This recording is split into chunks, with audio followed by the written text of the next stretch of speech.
Good afternoon and welcome to the latest Number 10. It is almost a year since humanity has been tormented by COVID. Across the world, economic output has plummeted and 1.5 million people have died. All the time, we've been waiting and hoping for the day when the searchlights of science would pick out our invisible enemy and give us the power to stop that enemy from making us ill. And now the scientists have done it. From the New York Times, I'm Michael Barbaro. This is The Daily. Tomorrow is V-Day, when we roll out the coronavirus vaccine across the whole of the UK, and it's the beginning of the end of this pandemic. It's being called V-Day in Britain, and it's hoped the vaccine will mark the beginning of the end in the war against the virus.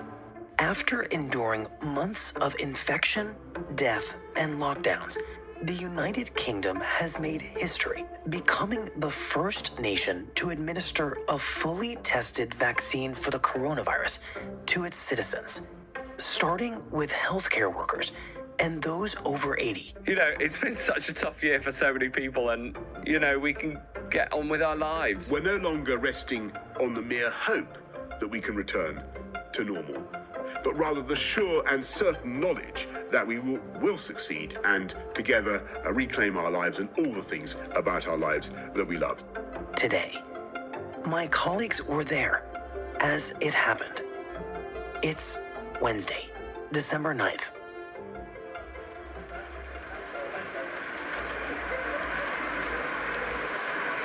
Okay, so have you heard the news?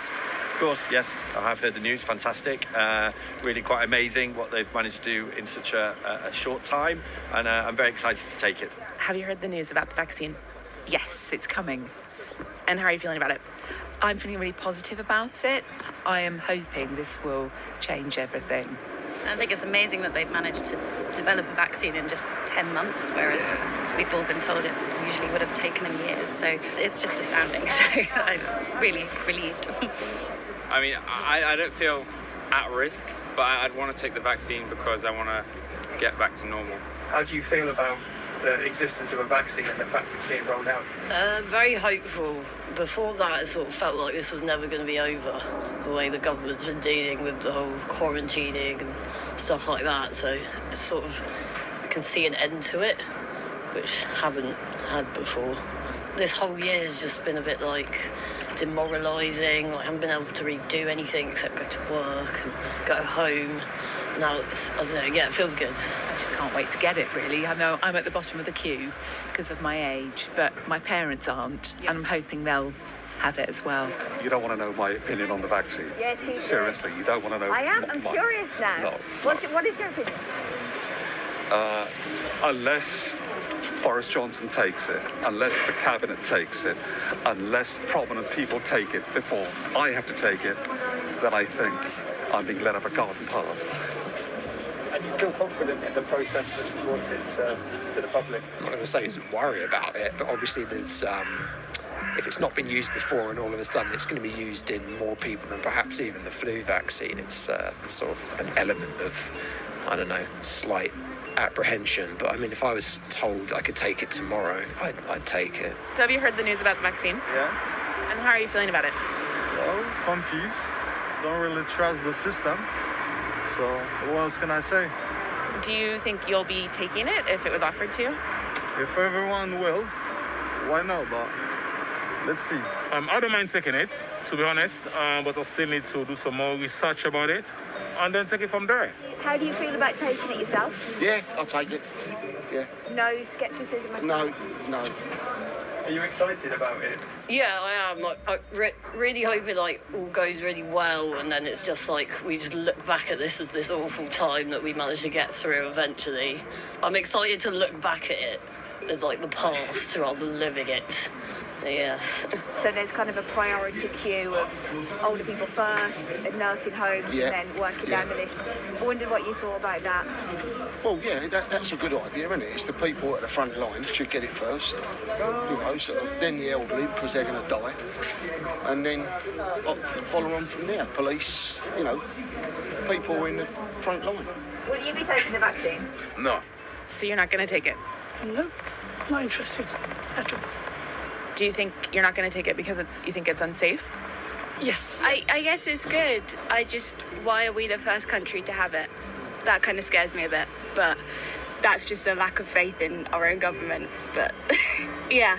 Germany hasn't done it. France hasn't done it. Italy, the biggest pandemic in Europe, hasn't done it. Spain, second biggest, hasn't done it. Do I trust Boris? No.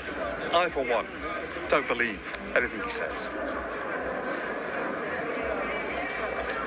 Hi guys, we're from the New York Times and we're interviewing people on the street today about the vaccine for COVID that's just been released.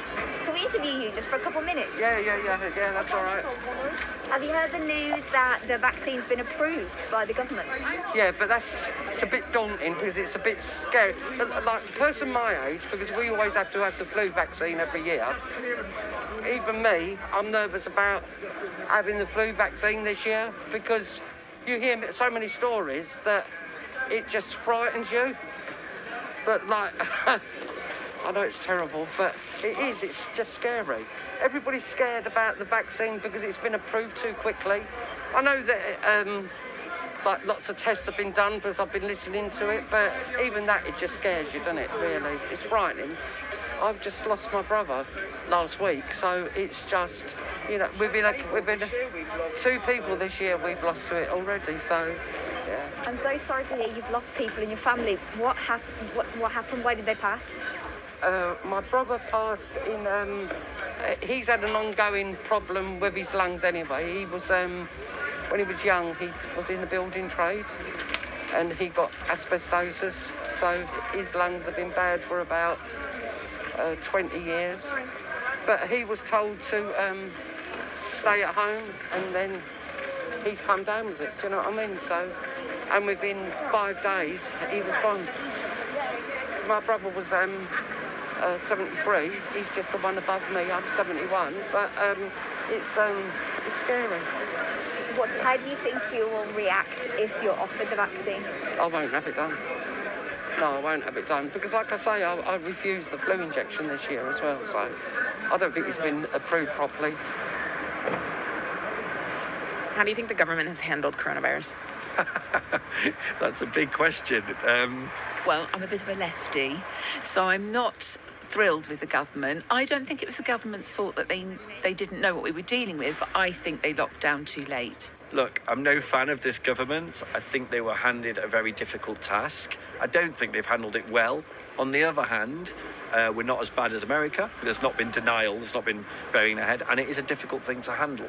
Do you think this is it? Do you think we're heading back to normal life? Or what do you think is going to happen next? I don't think it'll be normal for ages. I think we might have a bit of a patch in the summer when the weather gets better and people stop getting quite so poorly.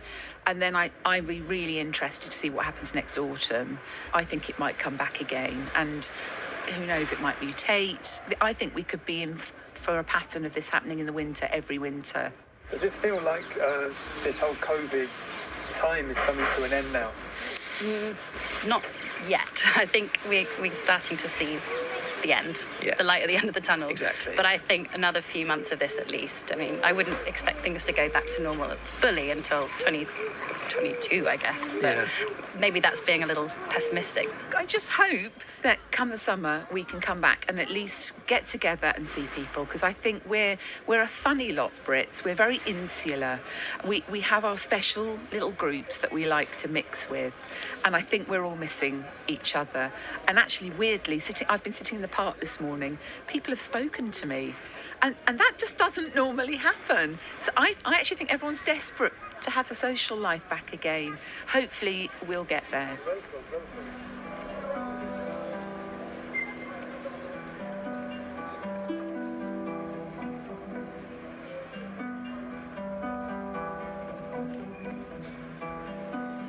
We'll be right back.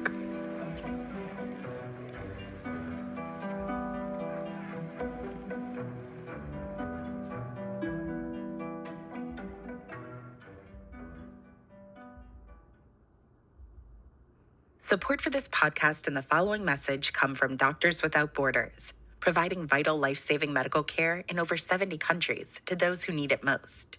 Learn about including Doctors Without Borders in your state plans by visiting legacy.doctorswithoutborders.org. I'm Bianca Gaver. I'm an audio producer at the New York Times.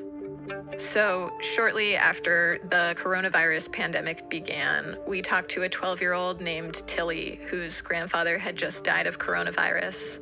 She was so open and emotional about her grandfather. She wanted to remember him and tell the story of his life.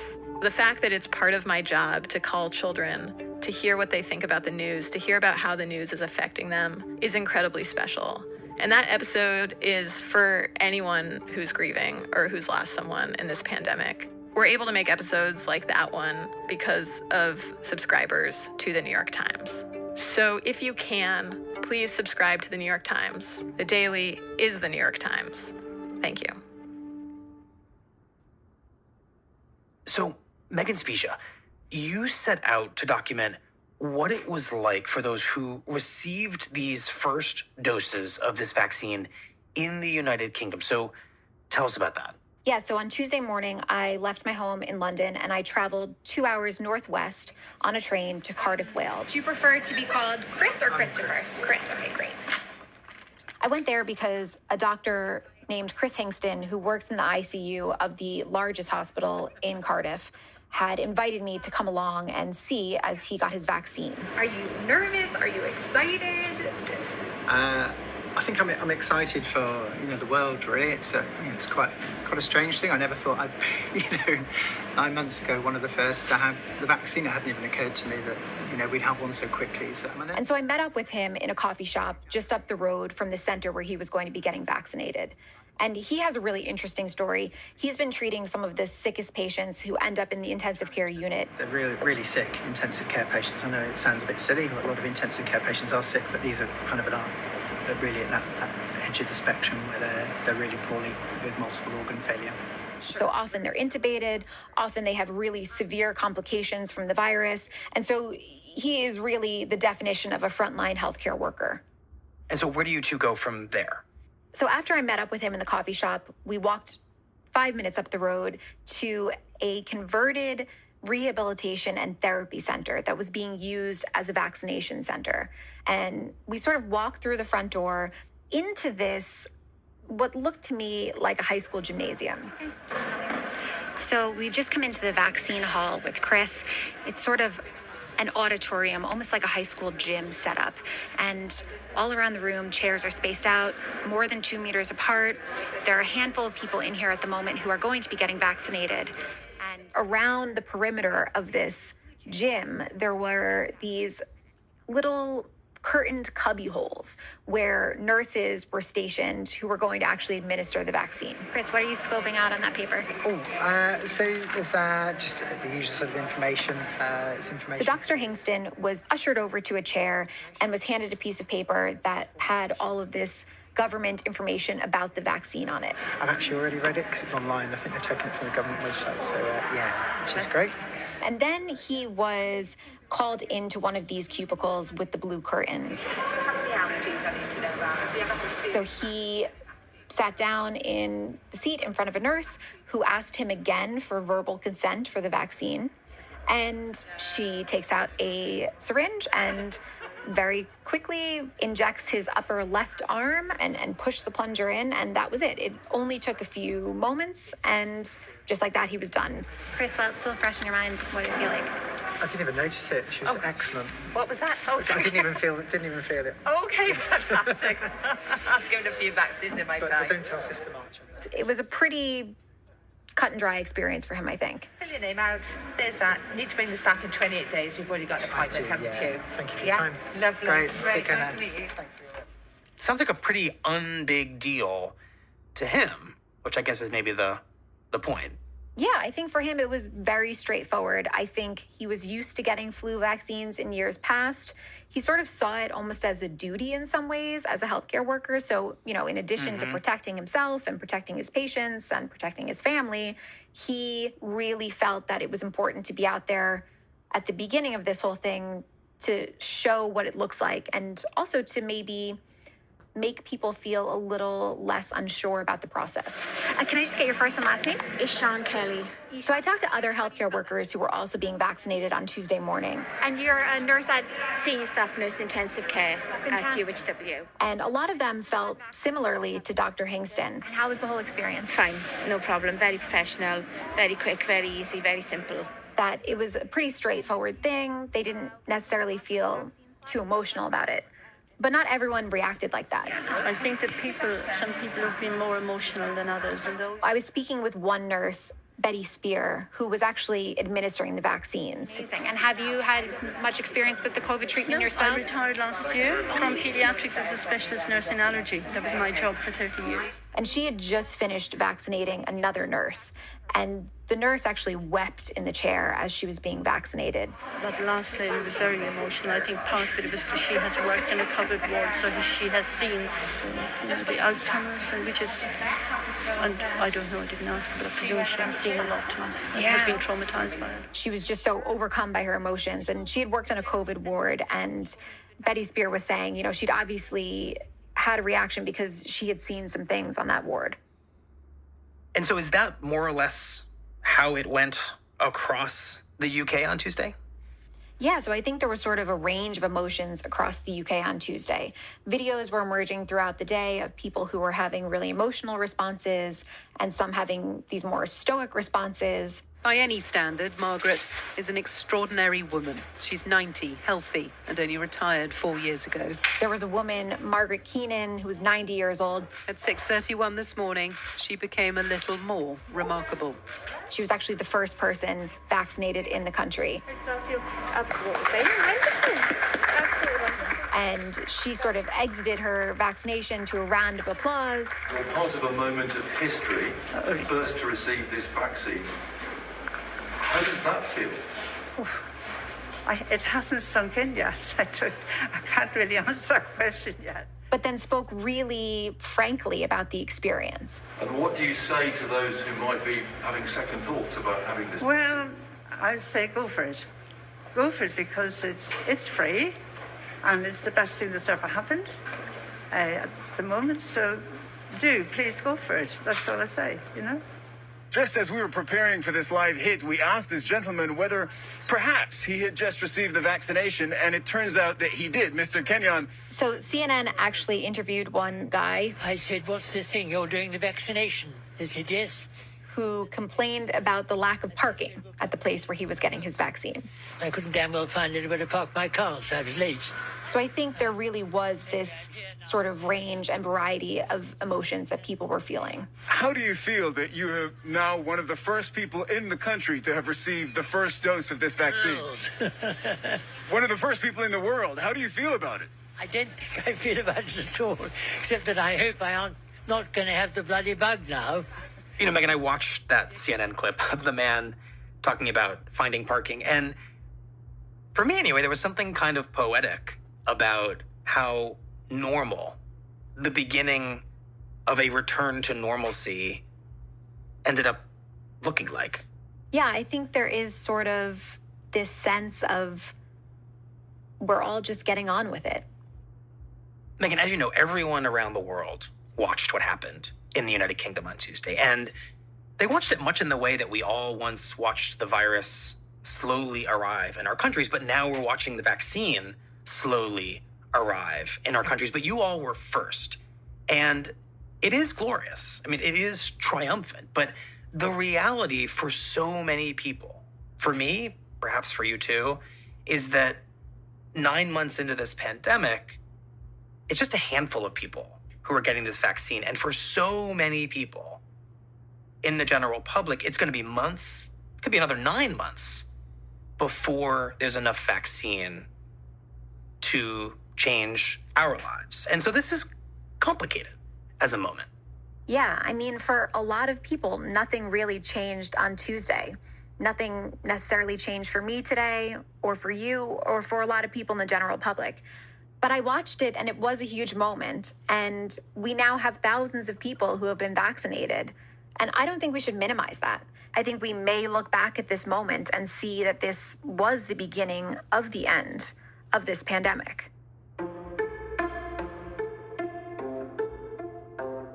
Megan, thank you very much. We appreciate it. Thank you. If everything does go back to normal, what are you looking forward to doing? Oh, traveling. Spontaneous travel. That's great. Where would you like to go? Oh, everywhere. Like whatever, just catch a train or a bus and just go visit friends in different countries. So does it feel to you like this is coming to an end, this whole corona thing? Yeah, I think so. Yeah, it finally feels like. hopefully. Yeah. If things do go back to normal, what are you looking forward to doing? Oh, seeing and cuddling my friends. And what are you most looking forward to getting back to after you've had the vaccine? Work. I really want to leave the house. Yeah, I guess just having our freedom back because we're so confined to our spaces. To get a normal drink. Normal drink. All right, perfect. Okay. Thanks so much. No worries, mate. Thanks.